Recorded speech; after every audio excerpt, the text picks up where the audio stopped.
Thank you. Thank you. So let's talk about pitfalls in microservice integration. And actually, what motivated me to do that talk is that we are moving towards distributed systems quite rapidly, actually.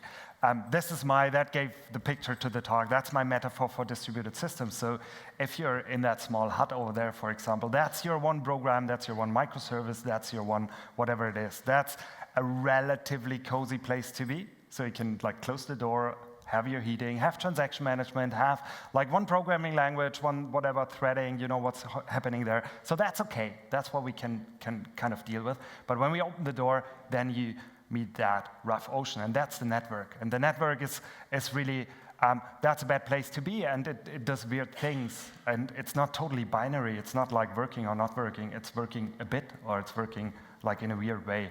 And that's something we should really take into account. And just a quick show of hand, who's doing microservices already? Wow, ooh, okay, that's 80 to 90%. And then I don't have even ask further. Normally, if it's less people, I ask like who's doing at least one REST call somewhere in the architecture, and then you have all of the hands going up. And that means we're doing distributed systems, and most people, as far as I see that, are not really aware of that. A really good example, and I was quite happy when that came up, was at InfoQ. There's the architecture and design trends thing they do. So there's the link, you will find that in the internet. And they basically, it's kind of an opinionated view from them, how they place certain technologies on that adoption curve, adoption lifecycle. And they basically said, microservices, and that's new, is actually now in late maturity. That's exactly what we saw here, right? 80 to 90% of the people do microservices. Okay, that's what we see. But, and that's awesome, correctly built distributed systems is on the early adopters part. So that basically means we're all doing distributed systems without really understanding it, right? That's what it means. And that's a problem. And that's what you can see in a lot of projects. That's what you can see when you talk to people. And that motivated me to write that article, which I wrote in 2018, which basically was the basis for the talk. So if you want to read it up, there's the article as well, if you're more in reading than in listening.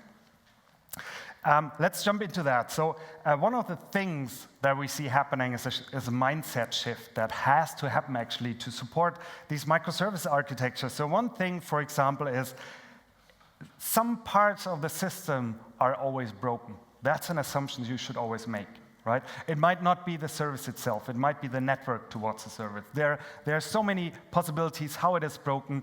That means it is broken at some point in time. That we have to accept that, and that's a change, like in how we think. In the past, it was very often like we make it highly available. It's the assumption of it's there. If I'm in one programming environment and I call a method, it's there. It's always there. But that changes with a distributed system. But the important thing now is that we avoid these small failures from really taking down the whole system, right? That's what we try to avoid. And that's the important mindset shift we have to make. It starts to get more obvious to people, but it's an important thought to have in your mind. And if we look at what that means on a quite detailed or quite concrete level, and I'm more the example guy, so I want to dive into a very quick example. I use very often order fulfillment because a lot of people can relate to that in their heads. And let's assume you have a payment service somewhere in the company to retrieve payments for certain things. And let's assume you want to handle credit card payments, and that normally means you don't do that yourself, but you leverage another service from whatever, in the internet or Stripe or whatever that is, right? Via REST. Can you imagine that situation, right? And you want to, and you want to write that payment service over there. And I want to do that now, like really in code. For today, I used Java and Spring Boot. Let's see if that was a good idea. Who's programming in Java here? Spring Boot? Okay, that's 45% of the people, so that seems to be okay. I have the same thing in GitHub with C#. I have other examples with Node.js as well, so it's really not tied to the language. But if I want to do something in code, I have to choose one. So that's what I did. There we are. Actually, the most asked question normally after that talk is, why are you using Eclipse? And to answer that, why not? I mean, it works for me. But yeah, I'm kind of too lazy to change that, to be honest. But let's look at that. So what I have here is a Spring Boot, a REST controller, because I want to provide a REST API. What I do is I basically provide that API. Can you read that in the back there? Yeah. Bigger? No. OK, good. So I have a put method in order to put that payment. And then what I do is a couple of nonsense things for the demo. Sysout, of course, every good code should have a couple of sysouts. And then I charge the credit card, which is basically the business logic. And what I do is I just use the REST template. This is how I can do it in Spring Boot in order to post to Stripe, in this case, to charge something. And then I send the request, which I just created here, get back a response. I just extract some data from it, and then I'm done, right? Who has written code like this before? OK, yeah, right. This is what you normally do. Let's look at that. So I have that running in the background. So this is my payment service. This is what we are looking at. And then I have a fake credit card service in order to avoid charging my credit card every time here. And now I can do that put, right? So what I can see, if I move that down, if I send that, I just do the put, and that charges the credit card. So far, that's not too surprising, right? Quick test question. If I shut down the Stripe fake server and do that again, what happens? Louder, please, again. Ooh, it's after lunch. That's the test code. It's easy. If I shut it down, I get an exception, right? Because why? It's basically HTTP 500, because this one can't reach that one via the network, gets an exception, and that's transported back to me. That's an easy case. The more interesting case is actually if the Stripe fake server behaves, let's say, weird, or what I can do here is let it behave slow. And that should simulate a slow network connection, actually. Might be the service is slow, but normally the network is slow. What happens now? Timeout? Probably not. Let's do that. It's a random delay, so I even don't know that. It's 34 seconds. That gives me some time to explain something. And what you can see is like it's waiting here. It's blocking, right? That's the normal thing. If you do it like this, it's synchronous, it's blocking. The left service is waiting for the right service to respond, and my client is waiting for the left service to respond. So I'm blocking everybody.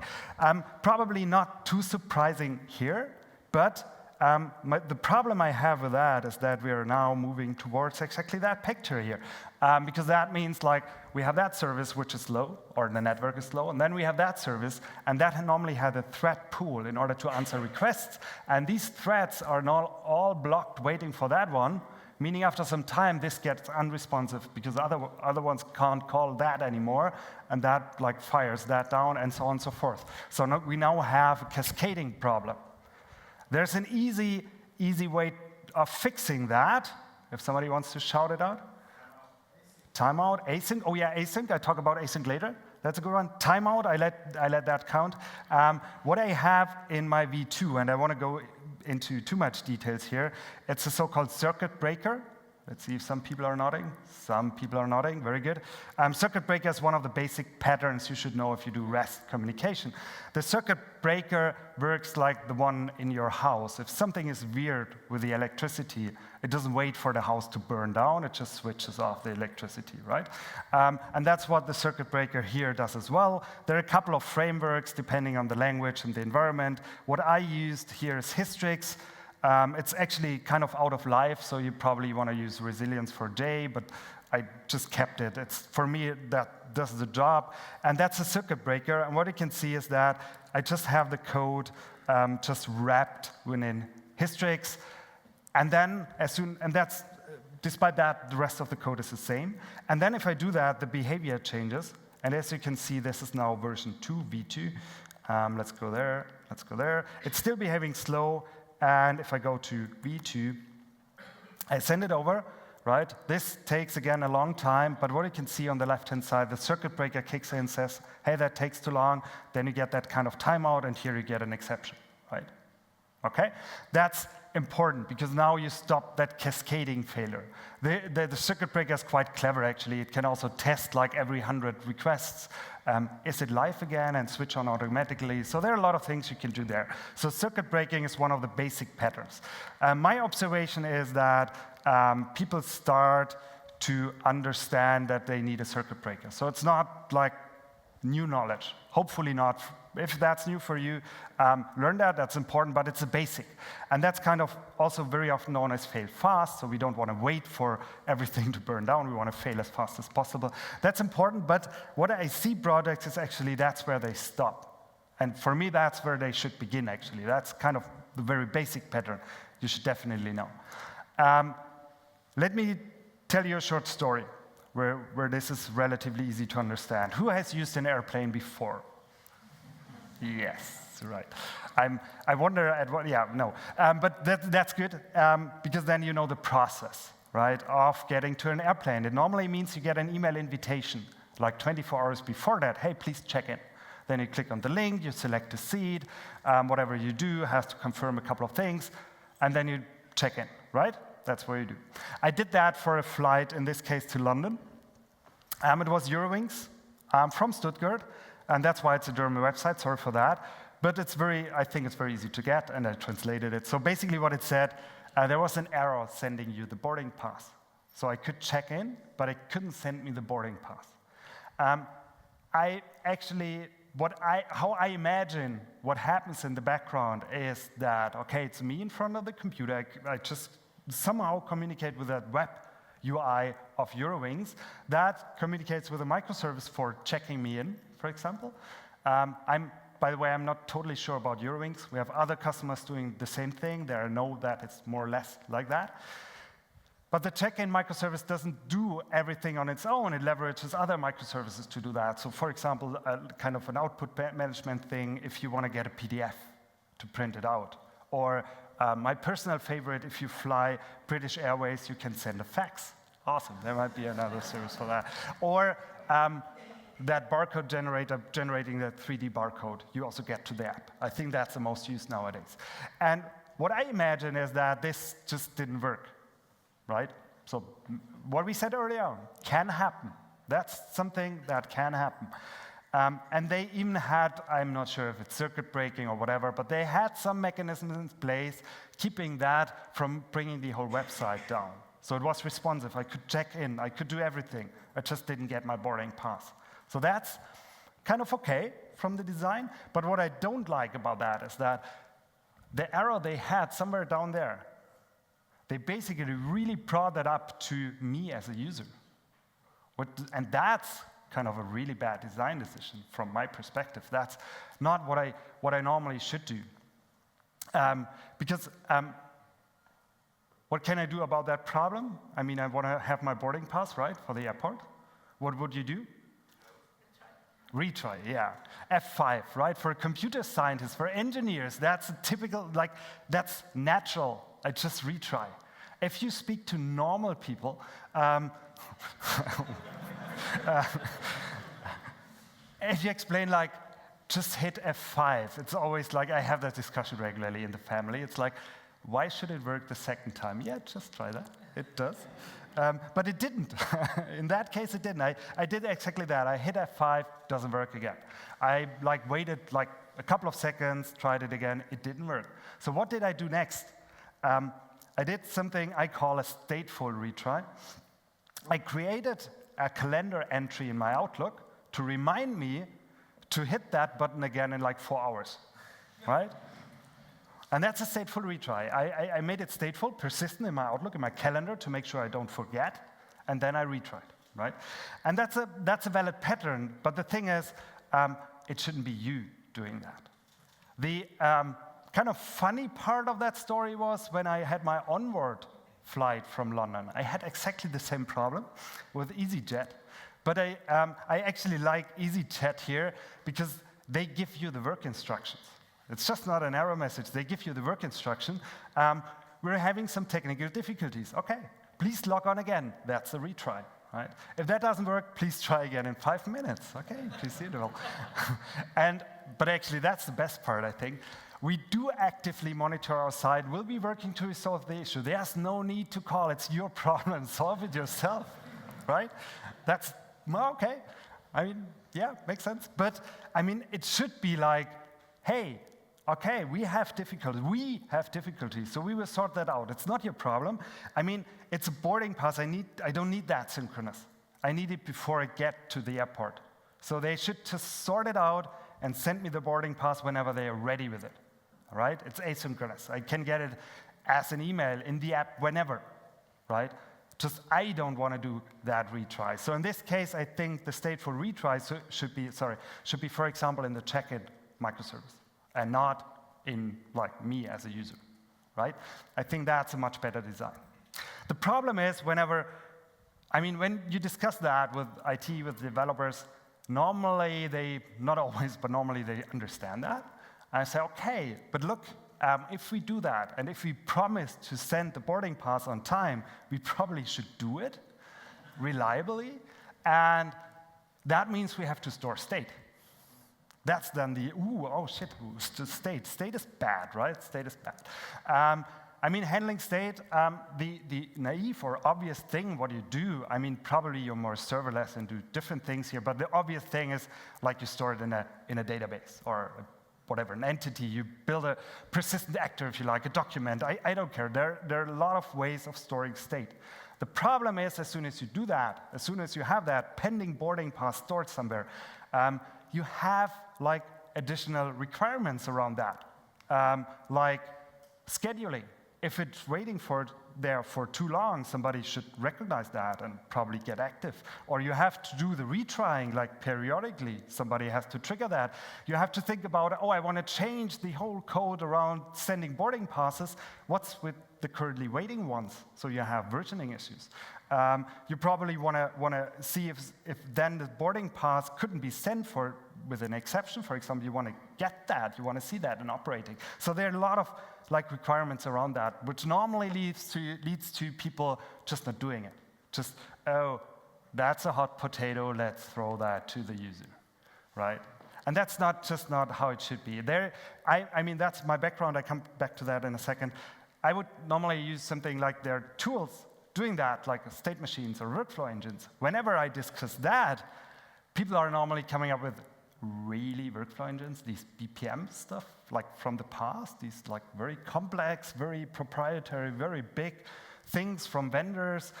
We don't want to use that for these kind of technologies. So there are a lot of conceptions about how these tools work, and the thing is they're not really true anymore. So I look at that in a second. I want to make my personal opinion transparent here. So my background is I'm doing an open source workflow engine, so that's a company I'm co-founded. And I'm working with workflow engines for basically all my life. So I contributed to a couple of open source workflow engines over the last 15 years. And that means, for me, it's quite natural to look at problems through the lens of what could a state machine help here, right? So that's probably good to know that, my background.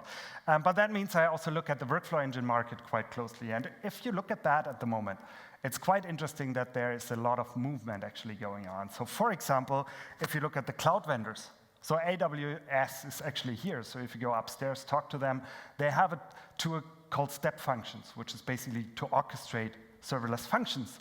That's a workflow machine, like a workflow engine, basically in the background. And the other cloud vendors have something comparable. If you look at the Silicon Valley stacks, what a lot of people currently like doing when they do microservices, Netflix did an open source project called Conductor, Uber does an open source project called Cadence. They are very opinionated to the environment the both companies live in, obviously. That's why they are building it. But they're available, and they clearly show the need for these kind of things. And if you look at the open source space, there are quite a couple of workflow engines actually available. Quite dense in the Java space, so not that much in Node.js, Golang, or C#. But normally nowadays you can communicate to them remotely as well, so that's normally not a showstopper. There are some of them, that's something we do currently, also available, which really scale out horizontally. So you can run 1 million workflow instances per second. That's normally the question I get. Yeah, but if you do that in REST calls, I mean, we have a lot of them. Does that work? Yeah, that could work. I don't talk about that today. If you want to know about that, ask me later on. And for the demo, again, I have to use something concrete. And there, by coincidence, use the one from us, but bear with me. But from the concept, it's comparable to a couple of the others, right? So I don't want to focus on the product, but more on the concept. But again, I'm an example guy, so I want to show you with what I mean by workflow engine for this kind of problem. So let's go back to our code. Hello, thank you, Eclipse. So I had v2, that was with a circuit breaker. Now I can go to my version 3. What does the version 3 do? The first you can see is I now basically use a workflow engine. In case of Camunda, I just have a Spring Boot starter and added a Maven dependency, and then it's just there. Then I can define a workflow.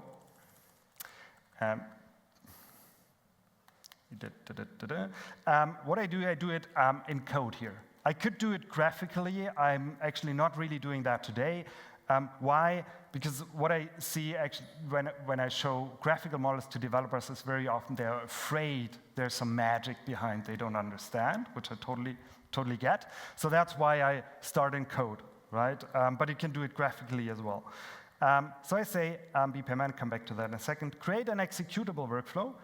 This is where it starts, and this is where it ends. And the only thing it does, it's one so-called service task. And because I'm in Spring or Spring Boot here, I can attach a Spring Bean for the logic that should happen whenever you do that, right? And that's my so-called Stripe adapter here. And the Stripe adapter is, I do all the best practices today, so it's in the same file, right? That's how you define classes. And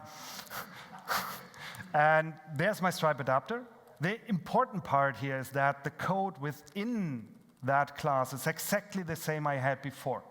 I didn't change it. I just move it to that class in order to make it callable from that workflow, right? And what does that give me? Now I'm in a workflow engine. I'm in a state machine. So what I can do here is that little thing, which is interesting, failed job retry. So whenever that doesn't work, I can retry it, and this is an ISO standard how I do it. Retry it 3 times with a delay of period time 1 minute, right? And now I have that stateful retry done, and instead of like when I charge the credit card, in order of just doing it right away, I basically kick off a workflow instance. That's it. That's all the changes I did. If you wanna look at that in more detail, it's all on GitHub. I have the GitHub link later on, so don't worry. And you can just run it yourself if you want to play around with that. Now the behavior changes. So if I go back to that, I have my v3. And this one is still slow. I haven't changed that. So if I go to v3, the behavior changes. You will see that slow. You see an exception. So the circuit breaker actually kicks in. But from the client perspective, you see a difference, which is important. I see HTTP 202. So that's called accepted. So it's not anymore synchronous. It's not blocking. It's not waiting for anything. It said, I got your request. I will get the boarding pass to you later. I make sure it happens, right? So this is the behavior here. And if we look closely at that, and if I talk for long enough, we will see the retries kicking in. I do that in the background. And then just because that normally gives you an idea what I mean by workflow engine. Now we have, oh no, that was the UI. But the retry should kick in a minute. And then we can really look at what's going on in my workflow engine. And that normally gives people an idea what I mean by stateful and workflow engine. So you can see there's currently one instance waiting there. That's when it entered. And it keeps retrying, and after a time, it probably gives up. And then we even see that here, right? So that was a retry, and so on and so forth. OK? Good. Just to make that transparent, how you could do that. And yes, that was a very easy workflow I did, right? Just one step, but it's not unrealistic. We have more and more use cases, add customers, add users doing exactly that, right? Okay, then it's stateful. You can't lose it. You can, like, in this case, in case of Camunda, it's stored in a relational database, so you can shut down the engine, start it up again, it still will be there. Good. Right, and that's how I did it. You will get the slides later on. So what I did is retrying. there's an important, let's say, partner of retrying, which is idempotency. If you want to do retries, you have to make sure that you can do retries, that the other one doesn't like freak out if you do the same request twice, because that's what's very likely to happen if you do retries, right? You might call it twice. And that's actually one core problem you have in every distributed communication, in every remote communication. And it's really important to look for that. And to give you an example, again, from the client perspective, if you want to do something like, in this case, I wanted to book a flight. And you probably remember these, right? They're slowly going away, but a lot of sites still have that, like, hey, your transaction is in progress. Like the loading wheel, right? It may take up some time. Please do not close the window, and for God's sake, don't hit the back button. I'm not sure if you're the same like me, but I have that evil person in my head saying, hey, hit the back button, just try it. What happens then? But it's always like, oh, but that's an expensive flight, I want to have it, don't do that. And the next thing is like, I travel too much, and then I'm sitting in the train, seeing the tunnel and this loading wheel, and like, oh, the Wi-Fi will be gone in a minute. Do it faster. And that's a bad design. That's the same thing. That's not like really designed for idempotency. It should be like, hey, you want to give us money? That's awesome. We want to have that. And we make sure it's really convenient for you. So you can reload it. You can hit F5 as much as you want. You can close the browser, open it up again. It will work, right? And there are ways of doing that. You have to generate whatever, some kind of IDs, or you might make up a proper ID out of the whatever user and flight or whatever. You can make sure it's a unique ID and you recognize you get the same request twice. But it's important to do that. That's one of the favorite slides. I'm not sure if you can see that there with the light. It's a zucchini. I had a vegan part in my life. Like, I tried to eat vegan like 6 years back, something like that. And I skipped it when I got kids. It's just not possible anymore. The thing is, there is an awesome dish, I love that, where you do zucchini noodles. So you take the zucchini, there's a special slicer, you slice the zucchini, and then you get noodles out of that, and you add some sauce, and that's a dish. And it's really tasty, totally can recommend that. I can give you the recipe if you like. And the thing is, even in the book, they say, you can eat as much as you want from that. It's not unhealthy, you don't grow fat, so it's allowed in the evenings, you can eat as much as you want from the zucchini. So if you eat your plate of zucchini noodles and then you forget that you just ate a plate of zucchini noodles, you can eat another one. And you forget it again, you just eat another one. So eating zucchini noodles is totally idempotent. Eating pasta is not, right? It's really bad, but that's the best metaphor I came up with so far for idempotency. But it's, for me, it's one of the most important things you have to keep in mind. So if you want to have one takeaway only from this talk, then do all your services, APIs, make them idempotent. That's so important, because you can't fix that easily on the client side. So if you take that example and you just say, charge credit card like this. If this is the API, it's really hard to make it idempotent.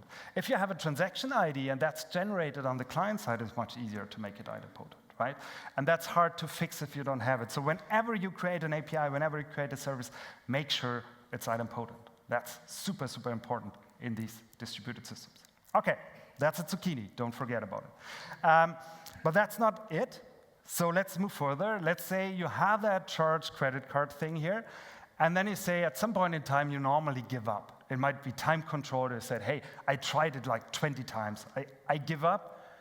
The payment has failed. I can't charge the credit card. That's reasonable, right?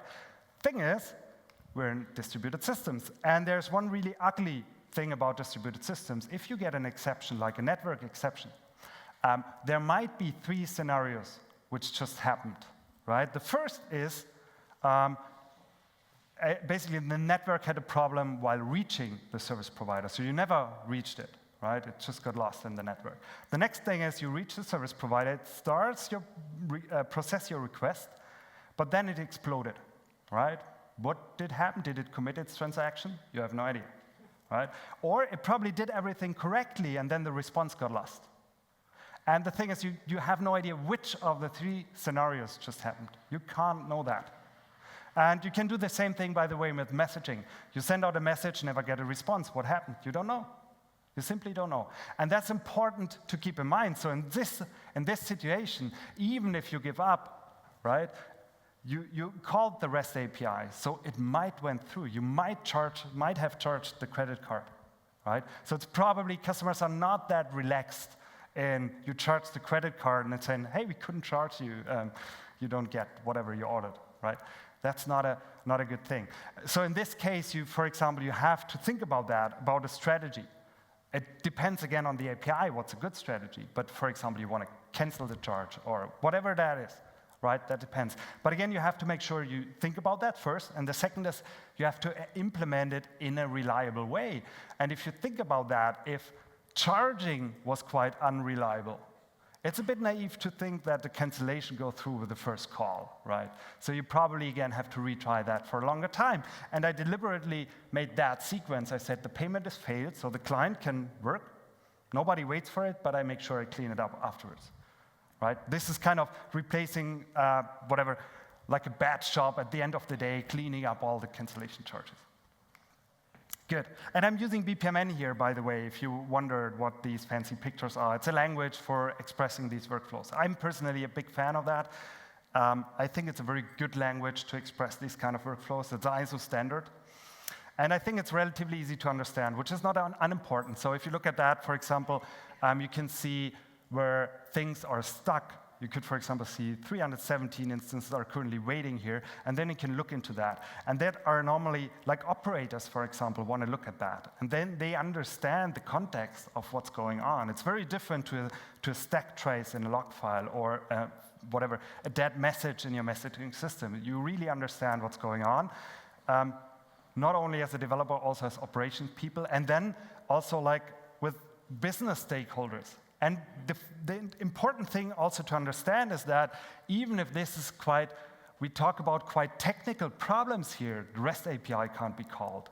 Business stakeholders don't care too much about that. They have to think about the consequence of that. Do I have to do a cleanup or not? Can I ignore that? That shouldn't be a decision for the developer. And that's why it makes sense to have that transparency, that visibility as well. Right. We heard it at the very beginning, asynchronous communication, reactive, that should solve the problem, right? So let's quickly look at that.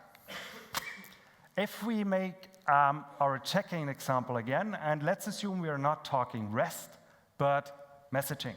It doesn't change the picture too much, to be honest. So this time I send out a message to the barcode generation. If this is on fire or this is broken, it probably never gives us a response, right? So if I don't plan for that, the same thing happens, that this guy has to monitor that. Oh, I should get my boarding pass in my email inbox. It's not yet there. Do I have to retry? Bad design. So you should, again, you should do that within the check-in service, which again means it's getting stateful. So it's more or less the same problem. The good thing is, you can also solve that with these kind of technologies. So if you look at workflow, for example, what you can do is, for example, you send out the barcode generation command, that's the one message, and then you wait for the response. And this is, again, stateful, so you really wait for that. You can model timeouts, and there are a lot of details in BPMN. So this, for example, means I'm not interrupting the waiting. So I keep waiting, and in parallel, I do the retry, for example. And then I can even do more, it's stateful. You can even do more fancy stuff, like wherever I am in the current boarding pass and procedure, if it's taking too long, I give up. Basically, I cancel that and do plan B, whatever plan B is, right? I got that once from, I have to add that screenshot actually, from, I think, Virgin Atlantic. I started to collect error messages from airlines, which is kind of a good habit, actually, because then you're always happy if something goes wrong. That makes me feel better if I have error messages. I have one text message from Virgin Atlantic saying, we can't check you in. Please visit the counter. That's kind of that thing, right? So that's happening. So that's what it can do. Quick question, who uses a message bus here? I would probably even Kafka here, or no? message bus. Keep your hands up for message bus. Okay, that's 20% of the people. Who has keeps the hands up, please. Who has no problems operating the message bus or working with it? Do we have 1, 2, 3, 4? That's a good ratio, actually. Normally, it's less people. I admit it's a joker to have no problem. Nobody has no problems with any technology. But what I see a lot of customers struggling with is if they have that message bus, like whatever, Rabbit or ActiveMQ or MQ or whatever it is, then if you have a problem when you want to process a message and you get an exception, what happens is that this is kind of a dead message. It might be retried, but after a while, it's a dead message. It can't be processed. And you have to really monitor that. You have to operate that.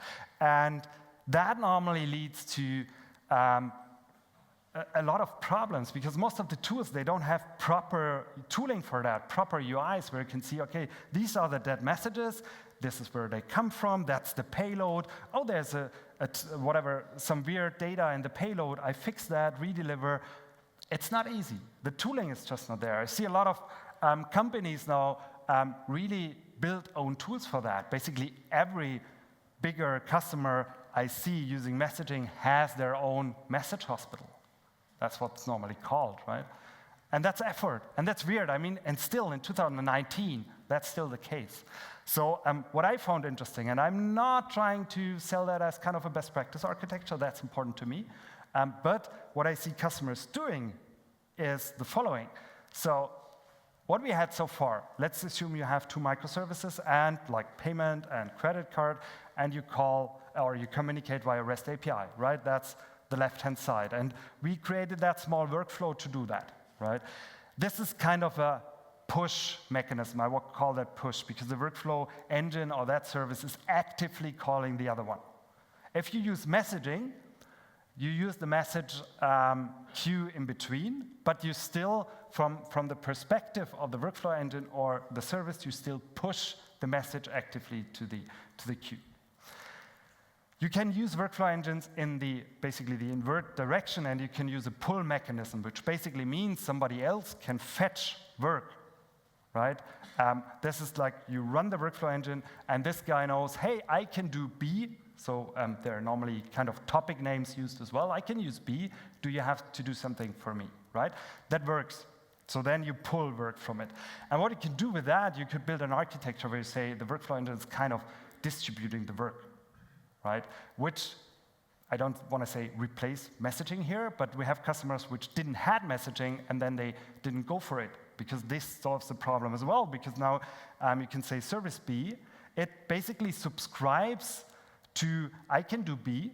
It doesn't have to know anything from the workflow, but it knows that this activity relates to B, so it basically subscribes to that. Whenever there's something to do, it does it, and then it goes on. Right? And that removes the burden of having messaging here. And then you have the tooling, which I talked about earlier on, where you have the context of what's really going on in the workflow. And that's actually quite powerful here. Good.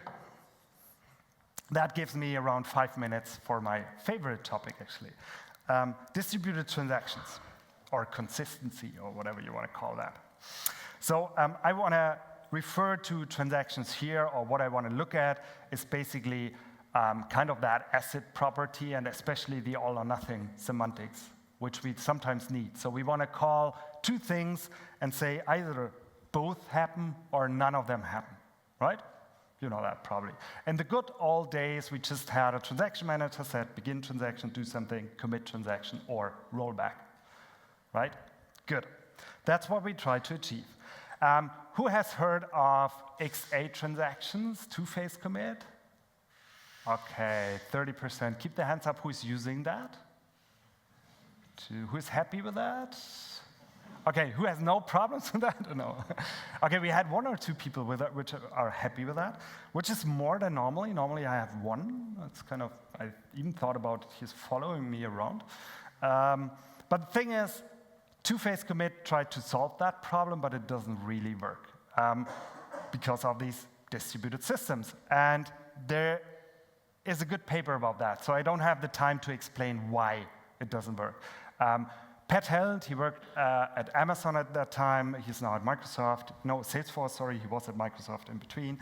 He wrote a really good paper about that. It's called Life Beyond Distributed Transactions. And he explains very well why things like XA doesn't work in distributed systems. And they're basically like very, very quick summary, 2 reasons. The first is it doesn't scale.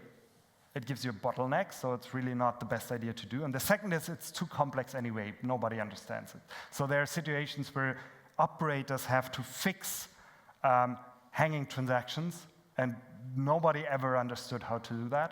And even most people don't know that they have to do that. So it's just not a good idea to go that way. So in his own quote, just don't use that. And that's important to keep in mind. And for me, I mean, if you want to discuss that, read the paper, happy to discuss. But for now, I would simply assume there are no distributed transactions available. You can't leverage some magic technical infrastructure and it's done. But we still have the problem. We want to do A and B, and it's all or nothing. So we have to think about different strategies. One strategy, and it's not the only one. I mean, I have 3 minutes left. So I just want to look at one possible strategy here, and that's very often referred to as a saga pattern. The pattern relates to a paper in the 80s for long-lived database transactions, but it's now used for long-lived transactions in a way. And the idea is, okay, I just extended my credit card example here a bit. I say I still charge the credit card here. But before I do that, I look at the customer account. Maybe he has voucher or some, like, whatever amount on his customer account. I want to deduct that first. And then only if some payment is required, I charge the credit card. That's 2 things, right? But then if I can't charge the credit card, I need the all or nothing semantic. So that means if I raise a payment failed and he doesn't get his whatever ticket or order, he probably is not so happy if I just remove the money from his account. So I have to make sure I undo this. It's kind of let's say the business rollback. It's a semantic undo. And if you look at that in BPMN, it's called a compensation. And workflow engines can do that. So you could define here, like, if this activity was executed, then, and I need a compensation, then this is the activity which has to be executed in order to do that. And here's where I trigger that, right? For the younger people in the room, that's a rewind symbol from the tapes, if you remember that. So we rewind, right? Okay, that's the idea here. So that's compensation, and it's built in. So you can design these kind of sagas easily. And again, it's stateful. So if these are all REST calls or messaging, I can't rely that this one, at the moment where I want to call it, is available. I have to probably wait for it. Right? Okay, that's compensation. Pretty handy. If you want to know more about that, I have an own talk on that, which is also recorded, so you can probably look that up. I called it Lost in Transaction, and it looks a bit more into also other strategies of handling these kind of things. Okay? Or if you want to know more, discuss with me afterwards. I mean, we have a booth right here, right in front of that room here, so happy to discuss any questions you have. So as a summary, so what I basically did now is I introduced timeouts with the circuit breaker, retries, also stateful retries, and compensation. Right? That's what the client can do in order to improve situations. And as a service provider, you have to make sure that you are idempotent. That's so important. And the other one, that's also important, that you offer these undo services. That's what normally, this is the problem you have if you integrate legacy systems. Right? You can create an invoice, but you can't cancel it. You can remove it. So the service is simply missing. So whenever you build a service, make sure you provide the respective methods you need here, the services. Good. And that's a good way to tackle these 3 pitfalls. So there are a lot more we could talk about. Don't forget about state. That's probably my personal thing, but that's what I'm thinking about so much, because that's really forgotten very often at the moment. A lot of these problems can be tackled only with having some state, because if you don't have it, you either do it yourself or you really move it to the user of the software, which is also not a good idea to do. if you say, oh, yeah, messaging, request response, REST, that's all old school. We want to go Kafka, we want to go event-driven, choreography. Happy to discuss that as well. So here's also the GitHub link for the example I showed you there. On the same GitHub, I do a full-blown order fulfillment example, also event-driven, also message-driven. So that's probably interesting to look at. That's just the Outlook thingy. Summary, be aware of that complexity. That's the first important thing. And then really learn strategies to handle it. I mean, very basic ones like circuit breakers are kind of a must. But I think these stateful things are really, really important to have in mind as well. That's all I have.